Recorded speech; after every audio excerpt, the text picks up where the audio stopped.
In the heart of this untamed landscape stood Wilder Harlow's windswept cottage.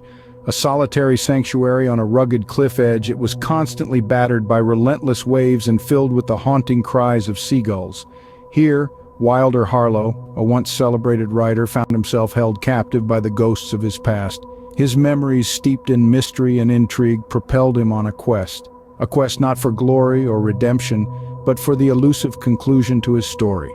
Wilder Harlow, a once celebrated writer held captive by ghosts of his past, embarked on a quest for his story's conclusion. This was much more than a book. It was a woven tapestry of his childhood memories, knotted with enigmatic shadows from their New England town. Wilder Harlow, the once celebrated author, found himself held captive by the ghosts of his past, and in the heart of this struggle a figure loomed, the Daggerman. This elusive specter was a source of intrigue and fear, a shadowy presence that had followed Wilder from his earliest years. But there was more to this story. An estranged friendship turned bitter rivalry with another author, Skye, added to the tangled web of Wilder's narrative. Wilder believed that Skye had stolen his life story, twisted it, and turned it into a bestseller. Then, a strange occurrence. Cryptic notes began appearing in his manuscript, written in a distinctive green ink. This transient presence started to blur the lines between fiction and reality for Wilder, ultimately leading him towards a descent into madness. Haunted by spectral figures in his thoughts, one ghostly figure stood out, a dark-haired woman emerging from the depths of the sea. A siren nobody else could see. A tale as terrifying as it was compelling. This siren, a creation of his tormented mind, became Wilder's obsession. She was both his muse and his tormentor, pushing him deeper into the labyrinth of his manuscript and further away from reality. This was no ordinary story that Wilder was penning. It was an exorcism of his past, a confrontation with his demons, all embodied in the enigmatic Siren. Her haunting melody echoed through the pages of his manuscript, pulling him into a whirlpool of fear and confusion. Each paragraph, each sentence, each word brought him closer to the chilling truth hidden within the depths of his story. A truth that was as captivating as the siren's song, yet as terrifying as the stormy sea.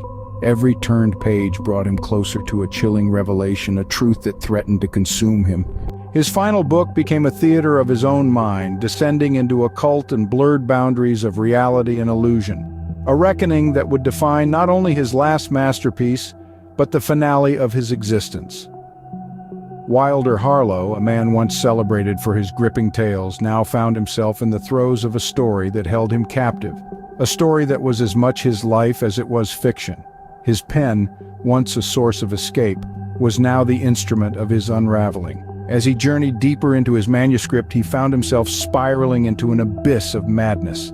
Whispers of a spectral figure from the sea haunted his waking hours, and cryptic notes in green ink started to appear in his drafts. The line between the world he was creating and the one he lived in began to blur. His characters, once mere figments of his imagination, now seemed more real than the world outside his windswept cottage. The dark-haired woman from the sea filled his dreams and his pages, her siren call echoing in his mind. His rival, Skye, was no longer just a bitter memory but a menacing figure in his narrative, twisting his life story into a bestseller. The betrayal ate at him, feeding his paranoia, and he found himself questioning every word he penned. The more he wrote, the more he was consumed by the world he was creating. His past, his fears, his hopes, all were being woven into the fabric of his story.